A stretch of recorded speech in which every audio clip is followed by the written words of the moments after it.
Hi everyone, I'm Rabbi Yossi Madvig, and welcome to Jews Did It First. You give me everything I have, you are the ground in which I stand, you are my life, my length of days, you are the rhythm in my veins, my heart pulses to your name, I rise from sleep and speak your praise before.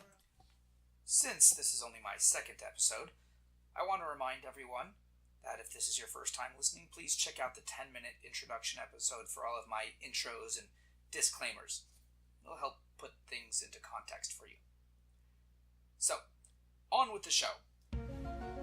Jews did it first. This one might be a little surprising, even to the religious Jews in the audience.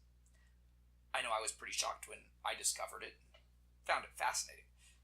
We all know the story of Excalibur, right? There's a mythical sword, Excalibur, wedged into the anvil on a solid rock, and whoever is able to get the sword out will be the King of England. Perhaps you know the story from the 1963 Disney movie, The Sword and the Stone, or the 15th century version of Sir Thomas Malory. But the story was first popularized by the poem Merlin by, I'm going to butcher this, it's Robert de Boron. He's French. I assume it's Robert de Boron. Around the year 1200 or so. That's a pretty old story about an old king. The legend is that King Arthur lived somewhere around the year 500, I guess. Right around the same time Jews were codifying the Talmud, in case you were curious.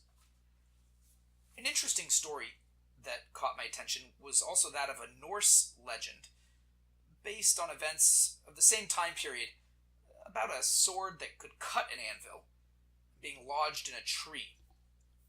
Perhaps there's a connection, perhaps not. It's an interesting story. But of course, as always on this program, Jews did it first. There's a Jewish proto-story to that of King Arthur. And no, it's not even about King David. It's even earlier, all the way back to Moses himself. I'm going to tell you an account of the Midrash. What's the Midrash, you ask? Great question. Judaism is very clear about the fact that the entire Torah was given at Mount Sinai about 3,330 years ago. However, a cursory look at the Hebrew Bible, especially the Torah itself, 5 books of Moses, will reveal that there's a lot of missing information. For example, the very first section of Bereshit, Genesis, covers over 1,000 years in just a few chapters. So the Midrash is part of the body of literature that fills in the holes, as it were, in the biblical narrative. It's believed to have been given at Mount Sinai, along with the written Torah. However, it was only passed down orally. It was officially written down, however, to preserve the tradition in an ever-expanding, decentralizing world over the course of the first millennium. There are different types of Midrash. It contains a variety of stories, lessons, legal opinions that help flesh out the real story, the story behind the story, the gaps in the story of the Torah. In chapter 40 of Pirkei de Rabbi Eliezer, it's a midrashic work, we learn a fascinating story. It goes like this. Rabbi Levi said, "The staff, which was created Bein Hashmashos, which is at dusk, referring to the time of dusk on the 6th day of creation, was handed down from Adam, the first man, to Hanoch, to Methuselah, Noach, Shem, Abraham, Isaac, Jacob, and Joseph. When Joseph passed away, it was taken by Pharaoh's court." Remember, Joseph was second to command in Pharaoh's court over there. One of Pharaoh's advisors, who was Yisro, the priest of Midian, you might know him as Jethro.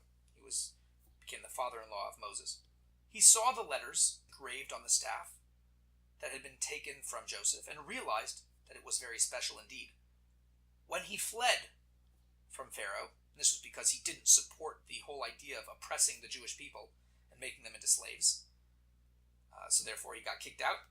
And when he fled, he took the staff with him and planted it in the ground in his yard. He said, whoever would be able to retrieve the staff from the ground would be able to marry his daughter. No one was able to remove the staff. Until Moses came along, brought home by Tzipporah, his daughter. If you remember, there's a story where, recorded in the Bible, in Exodus, where the daughters of Yisrael, Tzipporah among them, they couldn't get water from the well because some men were harassing them. Moses steps in, helps them out, and she brings him home to dad. Moshe was able to retrieve the staff from the ground, and Yisro said, he will go on to redeem Israel from Egypt. Sound familiar? In the late 1st or early 2nd century CE, about 1100 years before this poem of Merlin and the famed tale of King Arthur and his sword stuck into stone, the Midrash relates almost the exact same tale of a man pulling a staff from the ground, showing him to be the rightful heir of the leadership of a nation. Now, did de Boron have access to this information? It's hard to tell. It was somewhat in vogue for the intellectual elites to have a basic knowledge of Talmud and Jewish commentaries, in addition to the regular Greek and Roman classics. But Pirkei the Rebbe Eliezer is somewhat of an obscure text, even for a Jew, and certainly for a Gentile. But, whether directly or indirectly, or perhaps entirely independently, it's important to note that Jews did it first. And now, the counter-missionary. As always, it's usually best not to engage in these polemical discussions. This is for when you're backed into a corner, so to speak, and you need what to answer. Also, this will hopefully help Christians understand where Jews are coming from and why we don't accept their claims. Now, there's also a basic rule in Judaism.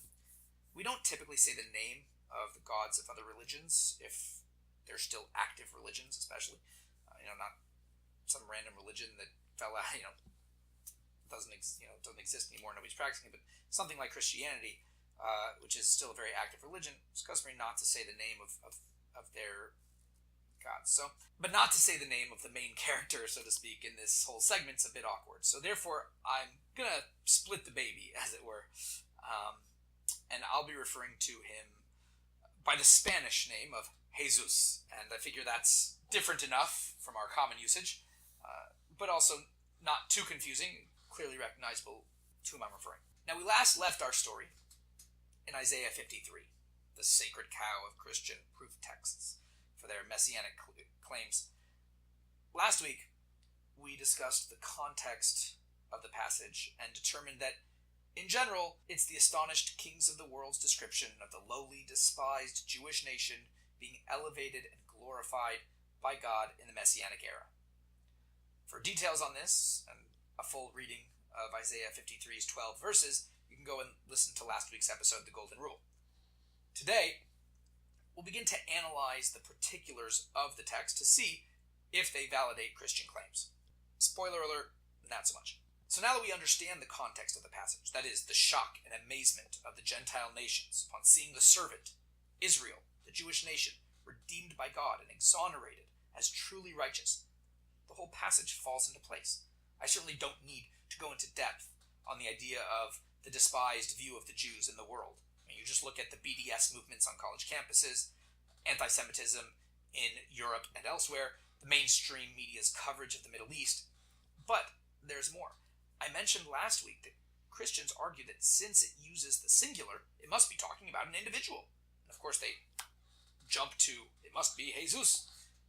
Now, first off, even if it was speaking of an individual, I don't see any reason to point to him in particular, but we'll talk about that more next week. But aside for the fact that multiple passages in the Bible speak of the nation of Israel in the singular, Isaiah 53 itself alternates between the singular and the plural. And while the Bible will reference a multitude of people in the singular voice, it never never speaks about one individual using a plural voice.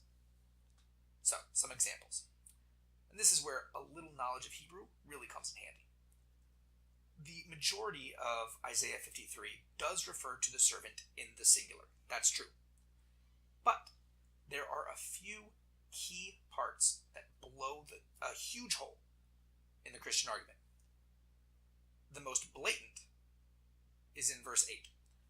The end of the verse ends off, "From the transgressions of my people there was a plague," and then the Hebrew word lamo. There was a plague, lamo. What does lamo mean?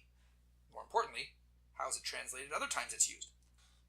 The fact is that every time it's used in the Bible, it is translated, even by Christians, as "to them." There was a plague to them. However, only here, when you look at Christian Bibles, such as King James, NIV, and others, is it translated as "to him," or "he," always in the singular, and this particular point. That's odd, no?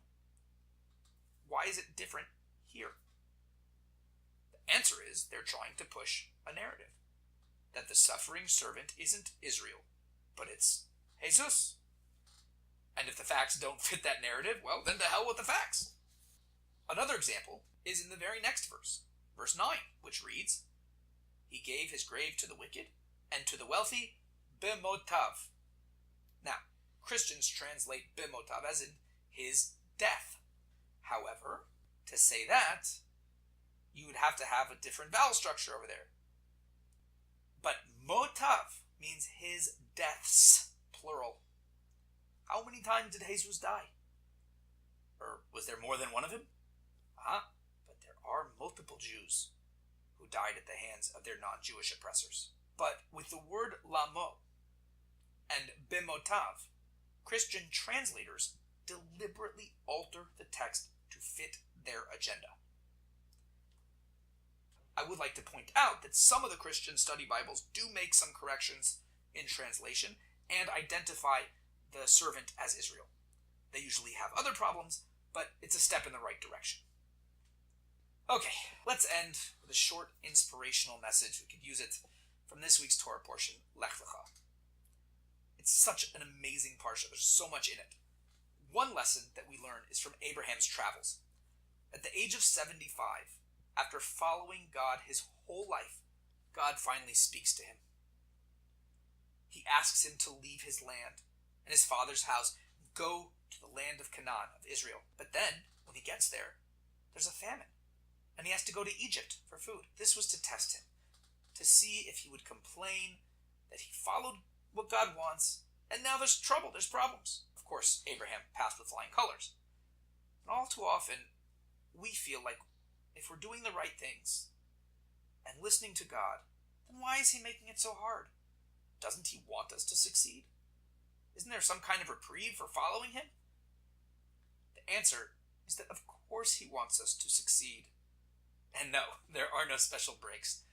God doesn't hold a lollipop and cookies in front of our face so we do the right things. If he did, there'd be no free choice. It reminds me of a story of Reb Levi Yitzchak Berdichev, who was a Hasidic rabbi who lived about 200 years ago.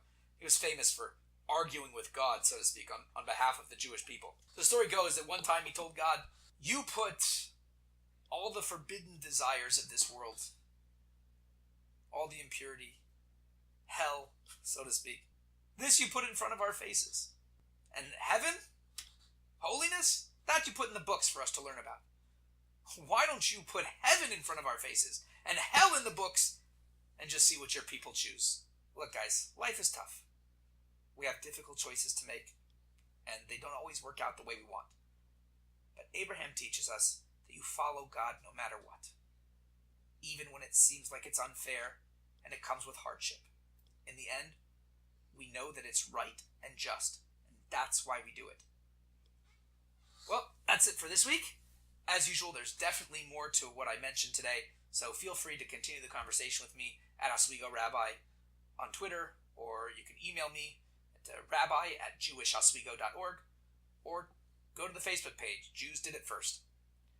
And again, if there's a particular issue you want explained in a future episode, let me know and I'll try to get to it sooner. Until then, enjoy the rest of your week, and Shabbat Shalom.